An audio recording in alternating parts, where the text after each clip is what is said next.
Welcome, ladies and gentlemen, to our webinar today. We have Fritz Senn, who's in charge of the James Joyce Foundation in Zurich, Switzerland, joining us. It's an honor to have him. He's joining us today as part of the annual Irish Arts Week 2022. This year it has flourished and grown to 14 days, and we're in the last couple of days this weekend. And we're here in the McKiernan Library. He's joining us from Zurich. So this is part of the energy, the internationalization that we have seen in this Arts Week this year. Now, obviously, it's the 100th anniversary of the anniversary year of the publication of James Joyce's great modernist comic novel, Ulysses, published in Paris by Sylvia Beach on the 2nd of February in 1922, an epoch-making novel. And so we'll have, the webinar will be a conversation. I will ask questions occasionally to Herr Senn, and we will we'll see how his thoughts unfold as he contemplates James Joyce. I would ask you to please put any questions or comments in the Q&A. Q&A is a better place to put it, and I will then relay those questions to him later in the webinar. Okay. So I grew up, just to say a couple of brief words about myself. I grew up in Dublin. I'm Patrick O'Donnell. I'm the Stúrthóirí Dachas, the Director of Education of the Irish College here, Coláiste na Gael, in Celtic Junction Arts Center. And so I am a fan of James Joyce. I teach James Joyce on occasion, but we have to go to the well, you know, to get the real voice of authority. So Fritz has agreed to expound on Joyce. So I just want to give a little bit of a background to Fritz Senn before we begin. He was born in Basel in 1928. He grew up in Zurich. Since 1985, he's been in charge of the Zurich James Joyce Foundation with its research, reading groups, workshops, and various activities. He has participated in James Joyce conferences, including all the symposia since their inception in 1967.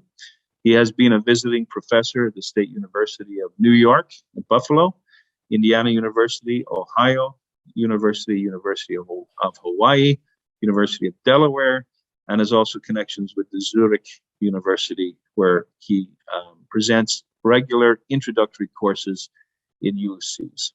He has many publications on James Joyce, such as Joyce's Dislocutions, Essays on Reading as Translation, Inductive Scrutinies from 1995, Ulyssian Close-Ups, and well known as also co-editor of the Wake newsletter, co-editor of European Joyce Studies Annual, James Joyce Literary Supplement, Papers on Joyce, and the Dublin James Joyce Journal.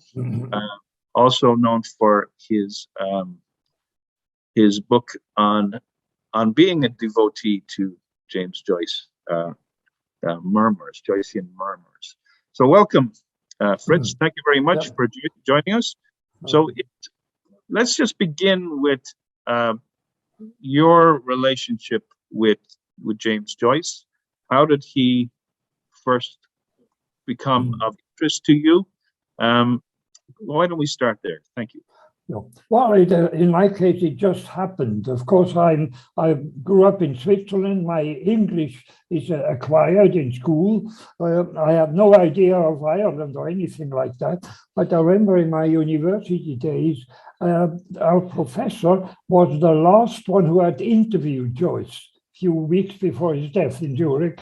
And that made me interested. And so I tried my hand at it. I went to England for a year of language acquisition, and I bought a copy of Ulysses and started on my own. I'd like to emphasize it. I never had a course on Joyce. I tried it on myself. Now, I have no idea what in that first go-through I understood. Obviously, I'd never heard of Ireland, for example, and I don't know. And I also even went for a weekend to Dublin, so the weekend, and looked around a bit. I, for some reason, must have known that Bloom lived at 7 Echo Street, which in the book you don't find so soon. And so then I continued when I went home, and I liked it, and I even started doing Finnegans Wake, which was, of course, more of a challenge. But Ulysses, I got interested, and obviously I became hooked. It was never, I mean, to make it quite clear, an intention to devote myself or anything like that. It was just a nice pastime. And I must say it helped me, that kind of absorption, the kind of engagement helped me over many bad stretches in my own not very successful life. And so it kept me going. And the other effect is when you do something like that, you find others. You know, in the old time, it was a correspondence, and you find and exchange ideas. And that's also why we set up that little Finnegans Wake newsletter with glosses on Finnegans Wake. And of course, so we had a lot of network and communicated at that time, of course, by airmail letters, which was a clumsy way. So your engagement with you were sort of an autodidact. You kind of taught initially, and then from that, how did you move into becoming part of the community of Joyce? Just to say, of course, Joyce has connections with Zurich. That's another, not the main motive, but I mean, it's basically you have to care about somebody who came to die in Zurich, and also, by the way, came originally to get a job in Zurich. And I often wondered, I'm not straying from your question, I often wondered what would have happened if Joyce had got an appointment in Zurich in 1904 or any place else. What would have happened if things had been different? We don't know. But of course, he, with his ambition and his self-esteem, he would have done something, there's no question. But it might have been something a bit different. Yeah. Anyway, as I said, then when you do something like that, you always find others. And so there was a little group of people, some in England, then Americans joined, that we wrote each other. It was mainly Finnegans Wake at the time. And since airmail letters were a bit clumsy and slow, I thought you might have a kind of bulletin, which Clive Hart, who was at the other end in Cambridge, he could do at the university, and we called it the Wake Newsletter. And that had the irony that I, as a total amateur, without knowing, was already a kind of editor of the first Joyce journal, and then the Quarterly came on and asked me, and so I was part of that. So very soon I was outside and yet deeply involved in the inner circles. Right. So let's just talk a little bit more about Joyce's connections to Zurich. Obviously, it is very profound that it's where he passed away in 1941. He's in the Flunkturn Cemetery. There's a marvelous statue to him. Can you elaborate more on how Zurich has come to celebrate or embrace or acknowledge? Joyce didn't really do that. I mean, he happened that he died in Zurich, and Nora died 10 years later. There were different graves, and the graves could be used again after 25 years. So in 1966, some American spent some money on an honorary grave. And the statue was made by an American sculptor, and that was unveiled in their presence on Bloomsday 1966. And so there was a little gathering there. Joyce's family, his son and grandson were there. Richard Ellman came, and a few others. So that was in a way the first meeting without anything being done. Now you can't say that Zurich paid particular attention to him then. But in the meantime, this has come along. For example, earlier this year, around the 22nd of February, we had a Zurich marathon. All the city was in a way engaged. So he is known. He is known, and of course, people. Some people must be proud. There were even attempts to get the grave or to get the bodies to Dublin, but that, of course, came to nothing. Right. Can we speculate just a little bit? Maybe there isn't any substance to this speculation, but do you think it's appropriate for Joyce to rest in Zurich and in Switzerland because of his kind of independence and, he wasn't particularly enamored Irish nationalist. I mean, he's this distant character in Ulysses. We will loop back to the novel in a moment. So I'm just, I've always found it somewhat intriguing that he ended. He has this Swiss. It was a kind of safe exile, during the First War, when he, as a British citizen and enemy, he came to Zurich that he knew. He probably didn't plan to stay that long, but the war lasted that long. And then he also, I think, began to appreciate Zurich. He liked the city, it's easy to handle, the walk. He also became successful during his time in Zurich, when Ezra Pound helped him and others, and Harriet Weaver discovered him, and his fortunes began to improve. So he had some friends here, of course. There's that. So that he seems to have liked it. Yeah. So it might be, we may be speculating, but it might be appropriate that he ended his days in Zurich. Mm-hmm.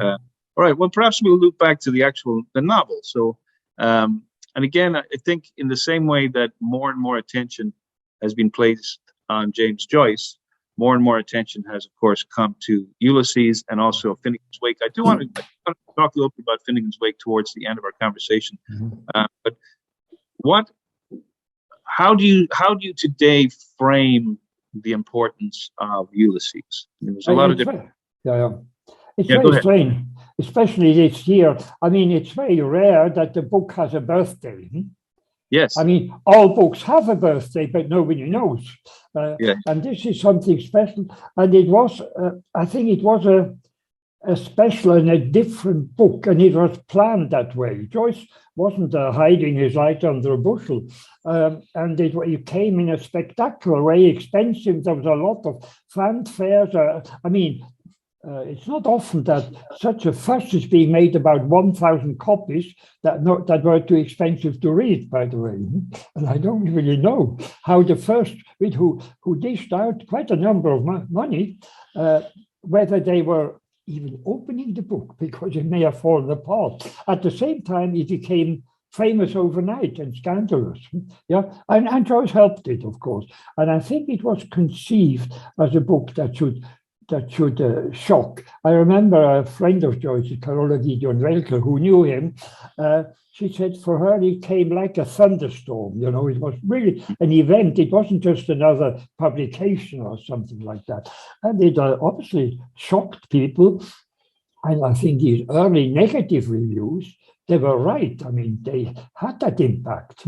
And I mean, it is something for a book to have such a negative impact. Imagine how many authors will be glad to get a bit of it. So it was, and it obviously kept it, in spite of being 100 years old, it's not a historical novel. It reads to me as fresh as on the first day. It's like now, for all the horse-drawn vehicles and things like that. It's as on the first day.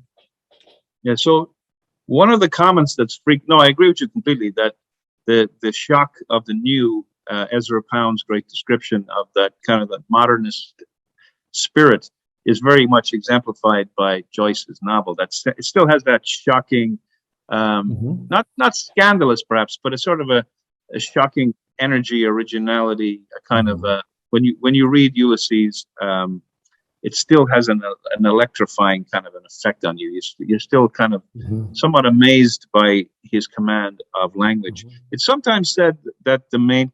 So I'll just throw this at you and see what you think. It's sometimes said that the main hero of the novel perhaps could be seen as language. So maybe we could just take that as to begin with. Joyce has a particular sort of respect, artistry with language that makes him very interesting as a writer. Would you think? Would you want to comment on the Joycean approach? It's backed by that happens to be my approach. Of course, foreigners are first confronted with language. I mean, everybody is, but foreigners know it. And so there's that. And I mean, the one thing is that surely what Joyce could do with language, you know, what it seems he once said there's nothing he couldn't do.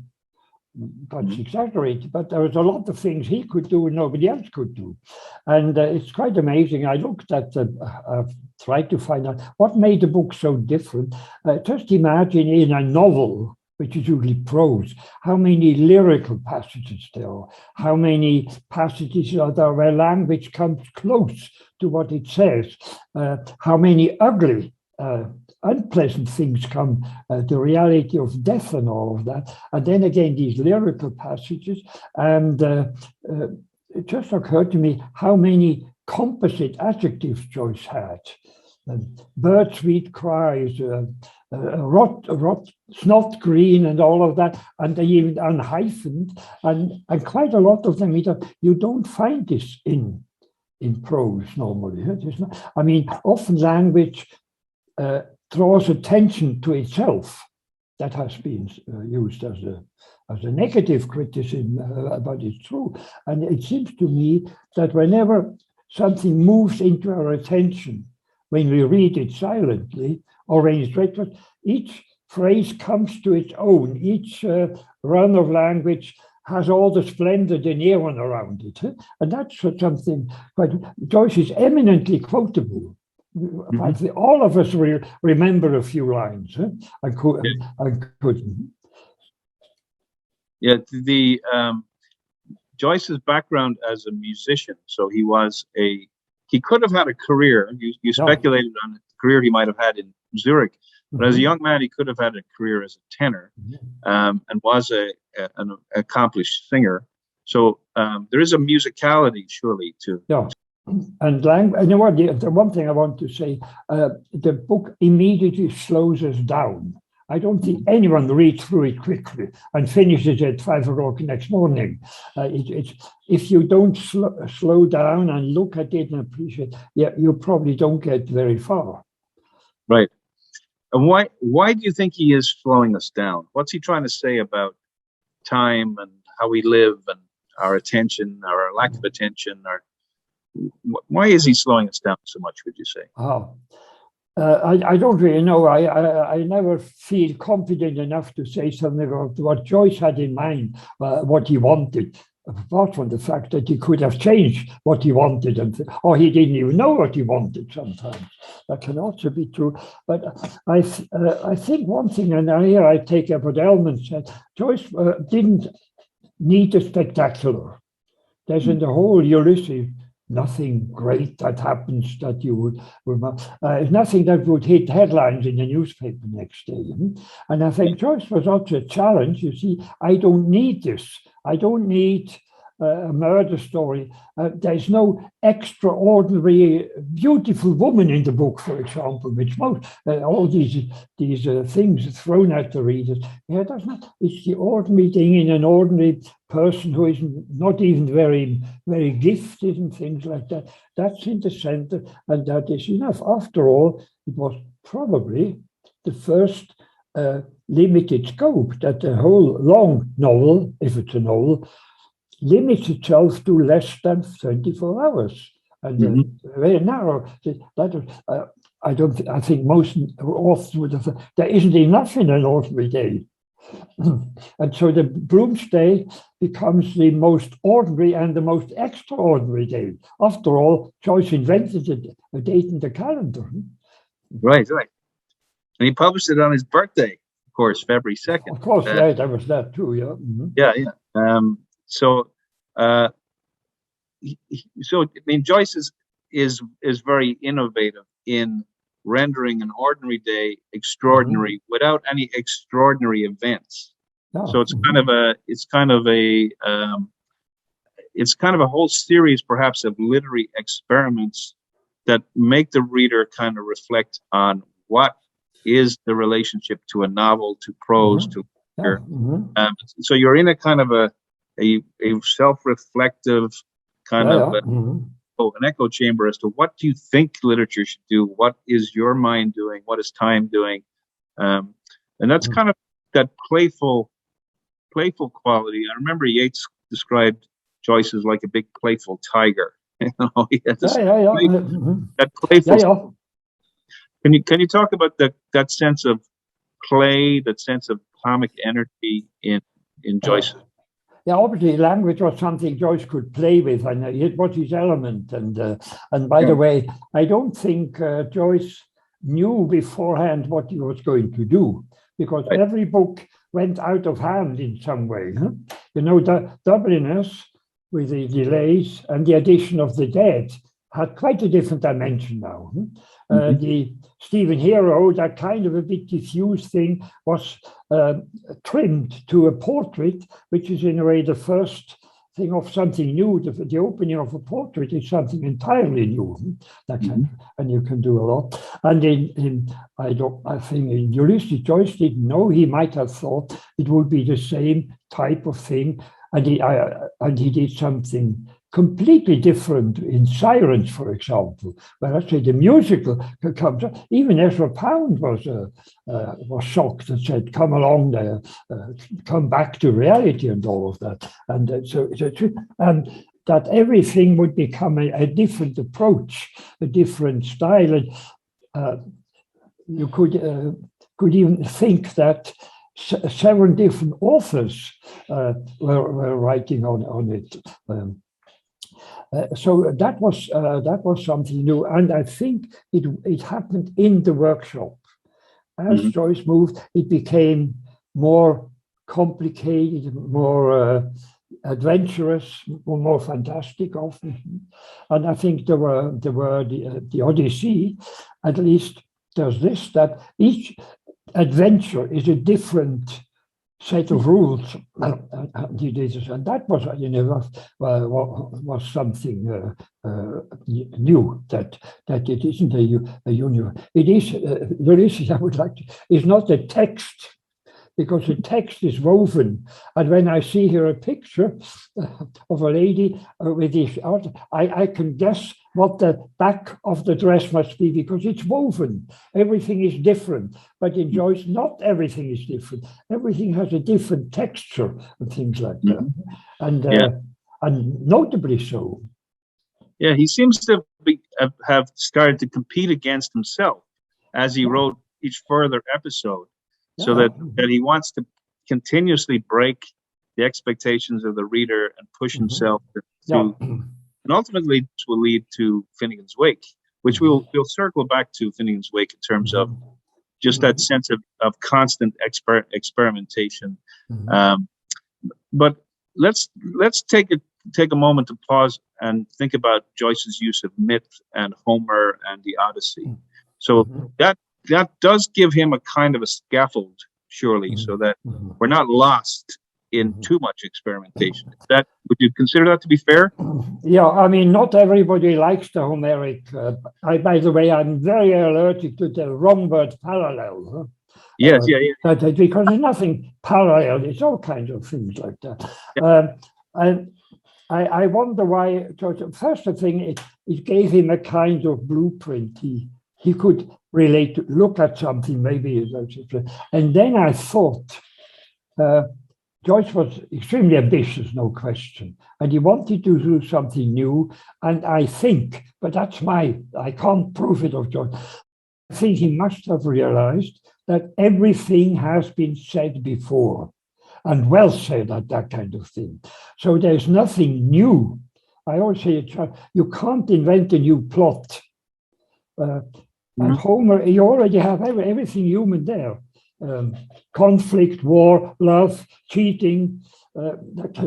The whole human life is there, and you can't help repeating things. So better put it on the table. It would also have been a help, that kind of thing. And I also think in antiquity, to write something original was never an aim. In fact, most people knew the plots. The Odyssey was known to everybody before they heard it. Yeah? And so it's a matter of just how you present it anew.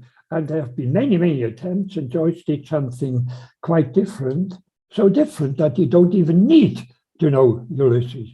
I myself very fond of the relationships because I've been dabbling in Homer before, but I wouldn't force it on anyone. If you like it, it's good. Then it is also, in a way, a pointer to an old epic that in itself is quite fascinating and all. And of course, Joyce played quite freely with it.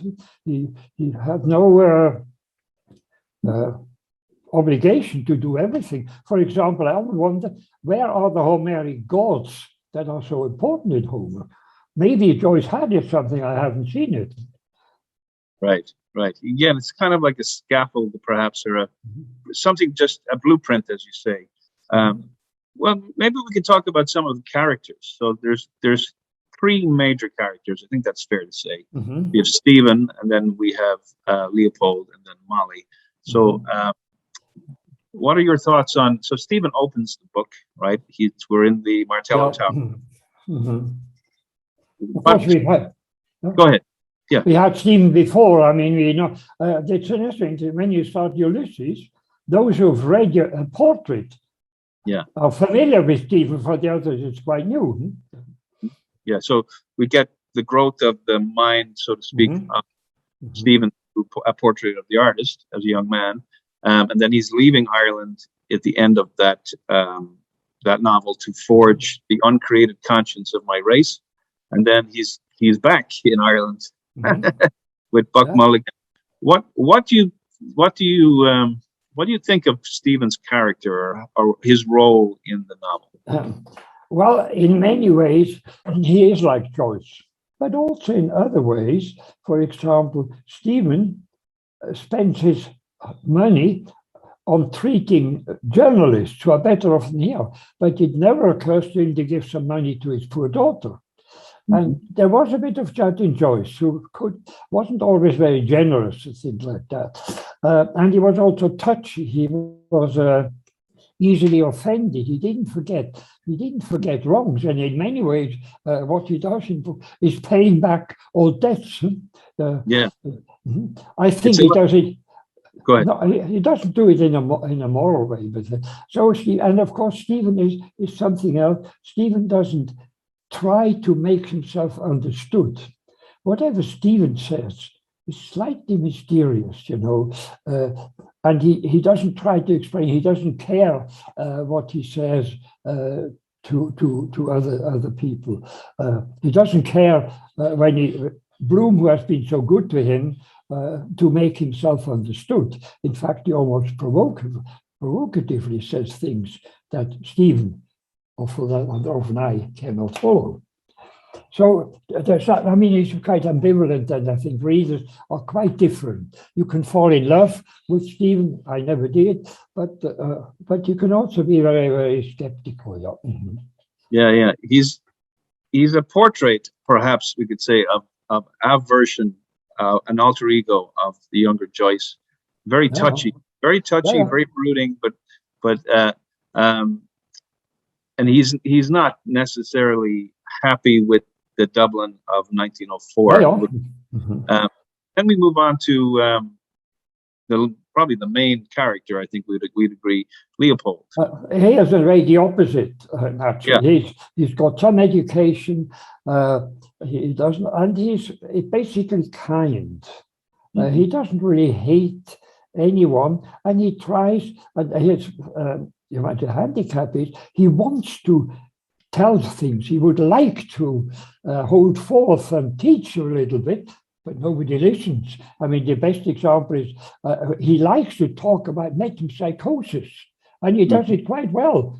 but Molly isn't interested in the least, and so he never has a chance to get into the conversation. He's usually, and he has no, it's another thing in Ireland, where I find that as a Swiss, where a great many people proportionally speak very witty in a good way. That's one way why the Irish are a great authors and all of that.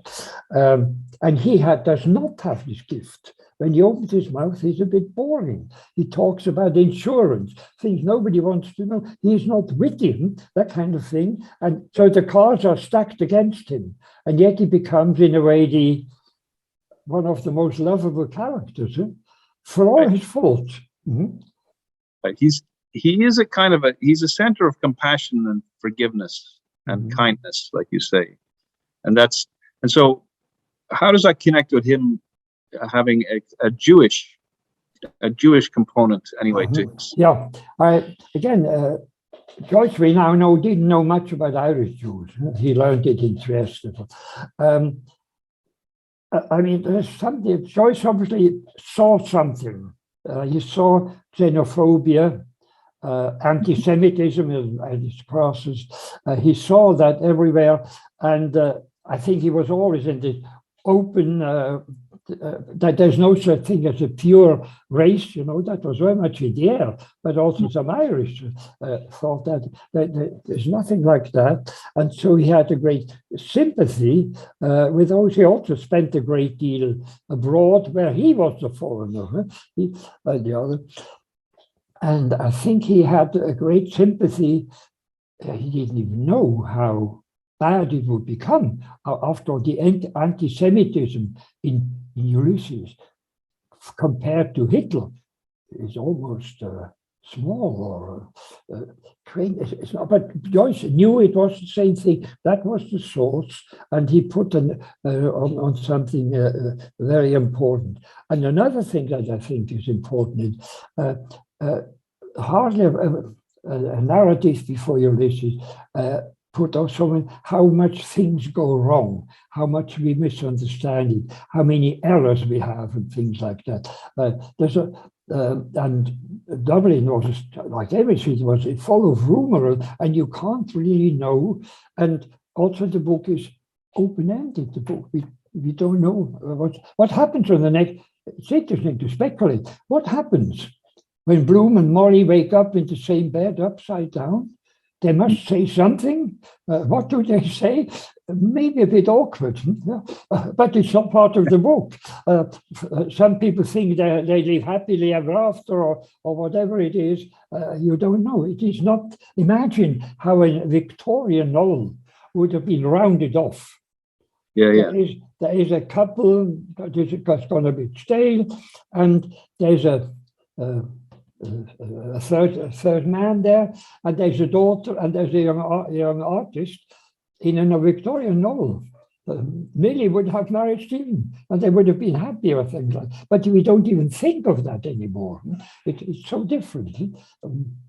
Yeah, so he's breaking with the conventions of the Victorian. Yeah. I mean, and this of course takes us to the next character, the third character, which is Molly, the wife of Leopold. So how do you respond to her role in the novel? Well, she was obviously something entirely new, a kind of, and for a Dublin housewife of 1904, she is quite liberal. She has an affair, and it does not, how do I want to say, it does not concern her too much. She's not so much feels guilty or anything, which as a good Irish Catholic, she might well be, and is free. At the same time, you cannot, of course, project all the feminist requirements of who had to be careful about what the neighbors thought and all of this. She is quite and has a sort of fresh mind. She's also extremely a gifted speaker, we don't know, but thinker. Her language, though it's simple in the words, it's not no Latin words, but it's very, very flexible. And she's extremely clever, and says that. And she has a kind of humor, and that is something I think some people like me do get from the book. You can get whatever you want from the book. A sense of, yeah, life isn't all that great, and we don't have to look at the news today to know that. But let's make the best of it. Let's enjoy with what we have. I always liked Morris when Morris said, here we are as bad as ever after 16 years. All is bad, but the tone is so confident. Here we are as bad as ever. You go on. It's in a way a positive statement, and it has a rhythm. Mm-hmm. That suggests to me what Samuel Beckett learned from James Joyce. That sense of keep going, on we go. That's so. The openness of the text and the wisdom of the text suggests that we're here when we read Joyce. And we have to be careful not to just say there's a series of exact interpretations that exactly made. Instead, it's open, it's flexible. Can you talk a little bit more about that sense of resilience, the sense of generosity, some of the values that Joyce's text suggests to us? We can see it as a tragic book. Yeah. I mean, what happens to Bloom for the first time is bad. He doesn't resent it too much. Stephen is at loose ends. We don't know. He has no place to stay. And contrary to what Ellman said, Stephen does not need a woman for his life on Bloom's day.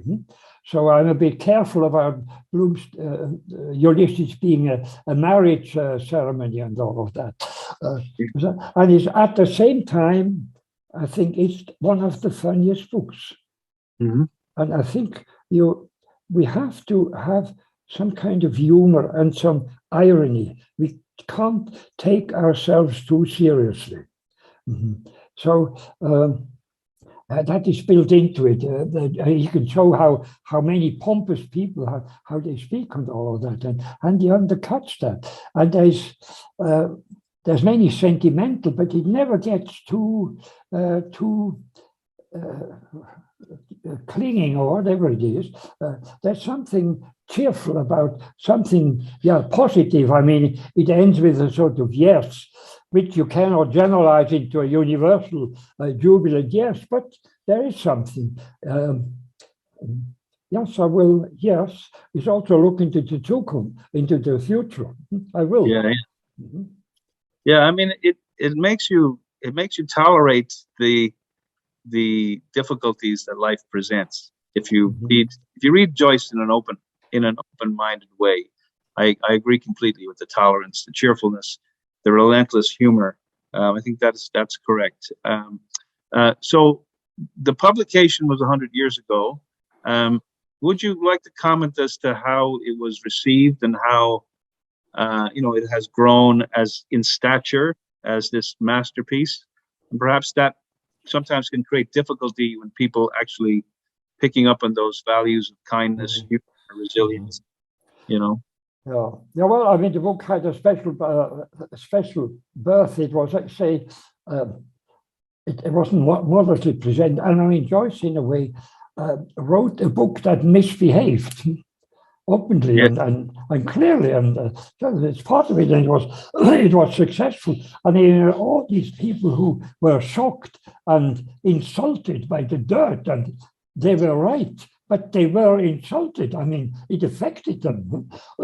So, and there's often a complaint that's an awful book, dirty, but it's so well written. If it only weren't so well written, it wouldn't have this effect. And this is something I see more and more, just how well it is done in all the details, in every little sentence. It seems to be right and catches something in small. For example, how Joyce can create awkward moments in discussion, when nobody is quite happy at what is said, or something has to be said and you have nothing to say. All of these moments when you then light a cigarette or talk about the weather, things like that. Yeah. Can we talk then about a particular incident or two in the novel? So I always find it fascinating, the confrontation in Barney Kiernan's where Ulysses is confronted with the citizen who is very anti-Semitic, and yet Leopold stands up for, love, for the values that matter. Do you want to comment on where there is a little bit more of a kind of a dramatic clash? Yeah. At that point, go ahead. No, clearly, Cyclops is the most dramatic episode, more dramatic than Circe, I believe, and more dramatic than Exile. And a writer could have made a career out of writing novels of that kind. That would have been quite enough. And yes, it's interesting here where the politics and the Irish grievances come to the foreground, and Bloom, in a way, for once, doesn't stand back and observe that he can do best. He takes part. He's almost a bit provocative. He's more, you can't talk to fanatics, to anti-Semites. You can't argue with them, but Bloom does. And I think also it's because, of course, he's nervous. His spite is really is caused by what's going on at home, and so that is why he's more cantankerous and talkative and less prudent. He's not very smart. He knows he gets into trouble and all of that. Yeah, but I say Joyce put his finger really on a very important issue in the 20th century. And wouldn't it be a nice world if we had to explain to readers, 100 years ago, there was much nationalism and prejudice against foreigners and Jews. Unfortunately, it's worse than ever. Yeah. I mean, this is part of the importance of Joyce, is that he anticipated a lot of the toxicity in Western culture, and it framed it in how important is it that Bloom is not a conventional hero? I know the novel is not a conventional novel, but Bloom does not resort to, vendettas or violence or, but he does assert himself against the Cyclops, the citizen. So Joyce is sort of dismantling the conventional hero. Yeah. What do you make of that? Yeah, I think it's also a kind of attack is the wrong word on traditional idea of virile heroism. The characters in the Odyssey, in the Iliad, are all fighters and Odysseus already was not that. He didn't just fight for his honor. He wasn't a survivor. He hid under sheep. Now you can't imagine Achilles or Hector hiding on the sheep. And he refers to tricks and all of it. And I think Joyce redefines heroism away from that macho image into another thing, even to survive through a day, not all too good a day, as somebody despised by many, that is already something worth doing. And I also think when Bloom in Hades at the cemetery thinks they should put them what they were. A woman, I cooked good Irish stew.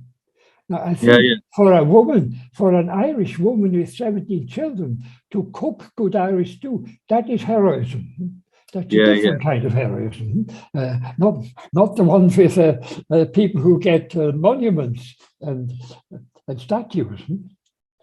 Yeah, Joyce is seeing. I think you're absolutely correct. He's seeing a kind of an everyday, the heroic struggle to keep going every day is worth celebrating in this kind of humorous kind of quality of it of his novel. So I just want to those. Watching and listening, thank you. We will take any comments or questions in the Q&A, so we'll move to those in just a minute or two. So please add any comments to Fritz Senn in Zurich, Switzerland. It's part of our Irish Arts Week this year. Just to move on, Fritz, if you wouldn't mind. So Joyce sees that there's nothing new in literature. So there's surely this takes us on to Finnegans Wake. So how do you understand the transition from Ulysses, the celebration of one day with these three main characters, to then his last, most challenging, most people would agree, I think, but also most intriguing novel, Finnegans Wake? When I said nothing new, I meant in by way of plot. The novelty is in the way, in the how you do it. That's it. Oh, yeah. And that's particularly true of Finnegans Wake, which is quite different. I mean, it's so recognized. When you open the book, you know it's Finnegans Wake, if you ever heard of it, of course. You don't have to go far. So it pushes things, and it's also, in a way, nothing new, because what we understand, and not everything we do, of course, is often what you already know. We understand Adam and Eve, we understand Parnell, and things like that. These things are recircled and mixed. It just occurred to me, by the way, in the first paragraph of Finnegans Wake, we have the virus. It is host, castle, and environs. There's a virus in that word, just to. In fact, everything is in Finnegans Wake. Yeah, I once tried to say in next that the world is divided into things that are and things that are not in Finnegans Wake, and philosophy is the attempt to try to prove that the second category exists. Yeah. Whenever one reads Joyce seems to be speaking to the moment in which one is reading Joyce. I always find that's one of the more humorous, strange qualities. Okay, so let us take some questions from the chat and the Q&A, if that's okay. So I'll start with the chat just for a sec. So the first mentions the RTE episodes of Ulysses. So the RTE and others have recorded CDs and audio versions of Ulysses. How helpful would you say it is to listen to recordings? Oh, you mean the thing we did long ago? Yeah. It was quite a good idea from the RTE to ask Jerry O'Flaherty, my old friend. He was one of the first to read and appreciate Joyce when you didn't talk about it. And he knew Dublin very well, and he was an extremely good and generous person. And so they decided to have him with the Dublin background, concrete, and me as a kind of reader, as quite different temperaments. And I think it worked quite well. I haven't heard the things a long time, but it's good you have two different perspectives and I think I think they were quite fresh, and we talked in various locations. Yeah. But to the general point of people listening to CDs and audio and recordings, do you think that allows people to have a direct kind of appreciation of the novel without feeling so intimidated by its? Well, it always depends on the quality of whoever is doing the interviews. You can have. There's a certain danger, of course, and the Irish are alive to that the academics take over. And of course, it's a field day for academics. We have so much to explain and how showy clever we are and all of that. But it doesn't belong to them. It isn't. And it is also, I must say, it's also. And I've always emphasized that, because I thought if I, with a totally wrong background, as the English was acquired in school, I knew nothing about Ireland. And if somebody like that can get into it, then everybody can. But it takes some time, and it takes something that is different in our times, that is attention, focus. I don't think you can read, you can pick up the book, start reading it, and begin ending it in the next morning with music heard all the time. It's not that kind of thing. It slows you down. Right. The next question concerns Joyce's connection to the city of Trieste. Could you comment on the importance of Trieste in his? Yeah, it was certainly a coincidence again. I often think, what would have happened to Joyce if he hadn't been Trieste? It was something different, and Joyce was always European oriented. He didn't want to go to the States like many Irish careers are. He wanted the old world, and Trieste was really the old world, was the center of the old world. It was that was Middle Europe, belonged to Austria. It was had many different ethnic cultures. It was there's no such thing as a clear Triestine race or anything like that. It was a mixture with many languages, many temperaments, names are different. Things, and he was also very tolerant towards the Jews. And Joyce learned a lot and was interested about them there. So it was quite. And another thing is, he was teaching English in, I'm sure, an original way. He wasn't like the standard teacher. When you teach your own language to foreigners, you learn a lot about it. By the way, how others with a different mindset, how they respond. And so you can really learn your own language when you have to explain it to others. And there's always been a little bit, Joyce, of a schoolmaster, not in the negative sense, but he shows how interesting language is. Language is something moving, something biological, something evolutionary, and it doesn't keep still. And so and I think one practical thing, he also got to know a different type of woman that weren't like the Irish, of the middle class. They were often rich, if that you meant. They were classic, they were elegant, proud of themselves and things like that. So it was, and it may have upset him a little bit. So that was one thing. And of course, he learned a lot. In fact, as somebody said, Bloom has a touch of some of the older men in Trieste. They were a little bit resigned. Svevo was one of them. A bit resigned, the world isn't all that, but that you make the best of it. There's something of that. And so it was, in a way, the right, or put it differently, Joyce made it the right place for him.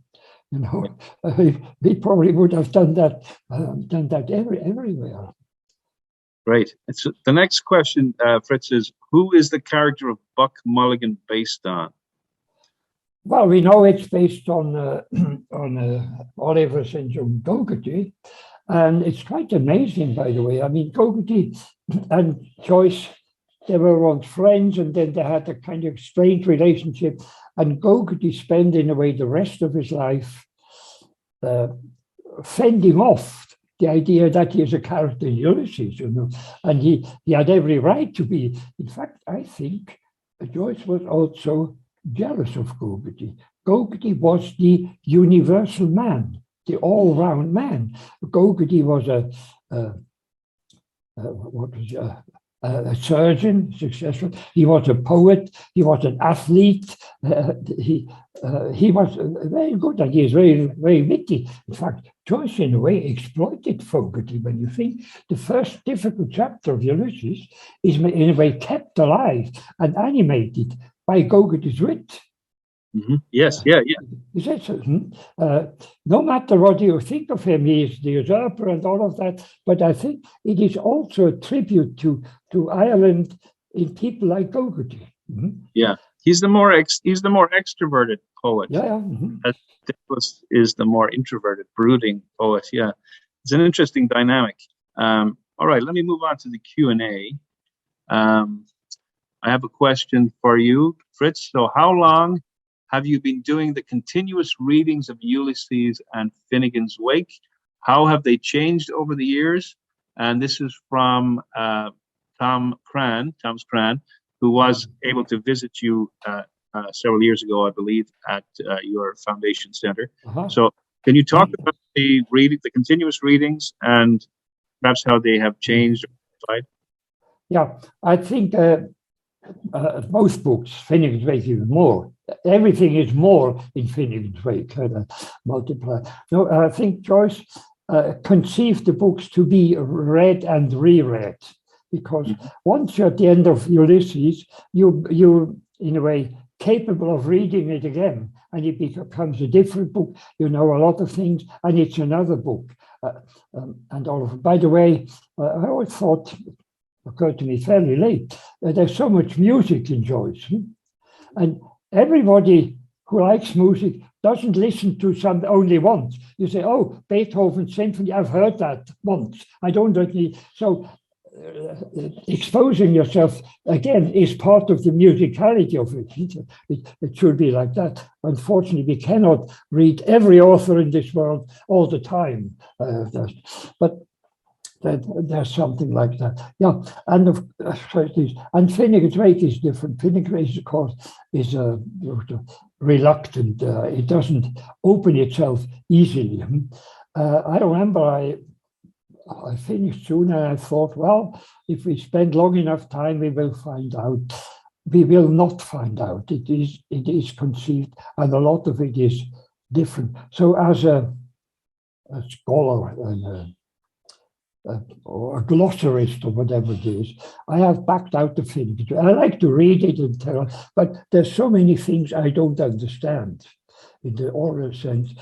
And that dissatisfies me. So, but of course, it's great for reading, and it has the greatest reading experiences, you know, that are quite unique, that you never had before. And so but it also, of course, I must admit, it's also full of frustration. There are certain passages that we simply don't understand, or not understand enough. Maybe I'm the only one worried about that. But, so it is ambivalent, I say, and it's also very funny and interesting enough, because I've done many readings in groups and all of that. Now it's on Zoom. You can always predict where readers will begin to giggle. You know, it's funny. You know that coming. You often don't know why we laugh. That's another thing. It can be resisted, and it can be very touching. It can be beautiful. It can be elegiac. All of this, but it can also be quite repulsive in the sense that it repulses me as a reader. That it pushes me away and doesn't open itself to me. So I think that I feel very much for both sides. At the same time, I've been doing it for 60 years. I don't, probably one of the longest around. And can you, I mean, you've already touched on this. Can you say after 60 years, I mean, maybe it's an impossible enigma to explicate, but can you say why read Joyce for 60 years? Let's put it, it was never an imperative for me. Yeah, I just did it. And it's very interesting, by the way. I wanted to comment on that at some stage anyway. Few books are inevitably brought together in the next sentence. Did you read it? The word read and Joyce go together. It's true of every book, but inevitably you come to that. And I always say nobody must read anything, but we all have the chance to do it. It's an opportunity that we can take. And by the way, not understanding is nothing special. It is special in normal fiction and things like that. At the end of a detective novel, we understand what happens and who pulls the trigger. But not understanding, I would say, is the norm in life, not the exception. Most things we don't understand. Right now, there's a Russian idiot around that nobody can understand, things like that, and we can't know what happens tomorrow. You won't know how to invest your money if you have money to invest and all of that. So not knowing is in a way, as I say, the norm. And the other thing is the difficult book. It was the norm in the tradition of books. it is only since around few centuries that you have books that are easy to read. Novels are entertainment, but in the old books were not for entertainment. The ethics and all of that, but they weren't easy and all of that. And so, the early books were really hard to read, and not everybody could read. That's another thing. Joyce's books are also about reading. What do we do? And when we read Joyce, we know when you're doing something difficult. We have to translate whatever is on the page into some meaning, and it will never be the same meaning, of course. That's another thing. Everybody reads a different book up to a point. That's an excellent way of summing it up. The difficulty of simply trying to understand what's happening every day is sufficient. All right, one more question from the Q&A, if you don't mind. So this is from Mary McCormick. In a recent interview in the New Yorker, Werner Herzog, when asked about James Joyce Finnegans Wake, reflected on a feeling that sometimes literature has gone into a cul-de-sac. Do you, well, it's a very large sack if it is a cul-de-sac. Do you agree in his view of Finnegans Wake? Yeah, that's perfectly all right to describe it like that. And I mean, again, I think nobody has to read Finnegans Wake. I mean, I think it's an opportunity. And by the way, in the Joyce Foundation that you mentioned, we are not trying to convert readers to read Joyce, but we offer readings, and we are happy to say there's quite a lot of people who came, they are afraid, and now they can't let go. So, because that's one effect of Joyce. Joyce spoils us. When you come from Ulysses and Finnegans Wake, ordinary books are almost a bit too flat. That's not doing justice to them, but you have that kind of, you expect in a way more. Huh? You expect better returns. Mm-hmm. Yeah. No, I agree with you. I'm a fan, and we have a small Finnegans Wake reading group here that is just getting going, and we as you said, Fritz, we found it to be initially intimidating, but then a sort of a constant giggle at just the sheer exuberance of he's kind of jumping from level to level. It's sort of like a crazy, funny encyclopedia. Inflected through all the world. Sorry, go ahead. Let me take it up. So you just quoted somebody who said it's a cul-de-sac. Huh? Yeah. Okay, it's a cul-de-sac, but no cul-de-sac brings people more together in actual life than Finnegans Wake. Mm-hmm. Absolutely. Well, I think it has been a fascinating, wide-ranging discussion, Fritz, and I think it has been our great honor to host you as part of the Irish Arts Week. I'm in the McKiernan Library here in Celtic Junction Arts Center, where we have many books on James Joyce, and we have held classes on James Joyce, and we'll do so again.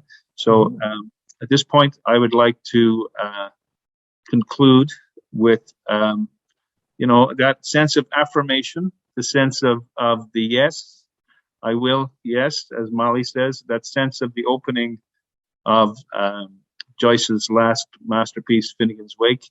River Run past Eve and Adams brings us by curve of shore and bend of bay, brings us by commodus ficus of recirculation to Holdcastle and environs. That river run, that sense of play, energy, openness, this is what literature gives us. Mm-hmm. And in this particular dark time we're in, allows us to be resilient, to be compassionate, and to have a sense of humor about what we don't really understand. So I thank you very much for a fascinating conversation. It was great to speak with you, Fritz. Good. Thank you very much. Thank you for good luck with the reading. Huh? Have fun.